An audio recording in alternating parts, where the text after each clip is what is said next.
എന്നുള്ളതാണ് ഞാൻ ഇനി പറയാൻ പോകുന്നത്. ഞെട്ടും.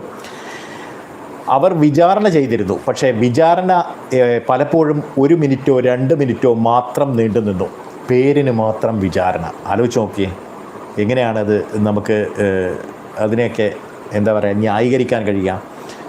അപ്പോൾ വിചാരണ, ട്രയൽ കൂടാതെ കൊലപാതകങ്ങൾ നടത്തിയ ക്രൂരരായ കൊലപാതകികൾ തന്നെയായിരുന്നു ഈ ഭരണവർഗത്തിൻ്റെ അപ്പോസ്തലന്മാർ. ചോദ്യങ്ങളാവട്ടെ രാഷ്ട്രീയ നിലപാടുകളേക്കാൾ ഉപരി മതപരമായ വിശ്വാസത്തെയും ഭരണകൂടത്തെയുമുള്ള കൂറിനെയുമാണ് ഇവർ ചോദ്യം ചെയ്തത്. നീ ഖൊമൈനിയെ അംഗീകരിക്കുന്നുണ്ടോ? ഇതായിരുന്നു അത്ര ചോദ്യം. നീ ഇസ്ലാമിക് റിപ്പബ്ലിക്കിന് വേണ്ടി യുദ്ധം ചെയ്യുമോ? യുദ്ധമാണ് പ്രധാനം. യുദ്ധം ചെയ്യുമോ തുടങ്ങിയ ചോദ്യങ്ങൾക്ക് അല്ല എന്ന് ഉത്തരം നൽകിയവരെല്ലാം ഈ സമിതി മരണത്തിന് വിട്ടുകൊടുത്തു. പിന്നെ അവിടെ ചോദ്യമൊന്നുമില്ല. ഇത്തരത്തിൽ 1 2 ചോദ്യം ചോദിച്ചു കഴിഞ്ഞാൽ അവിടെ കൃത്യമായും പിന്നീട്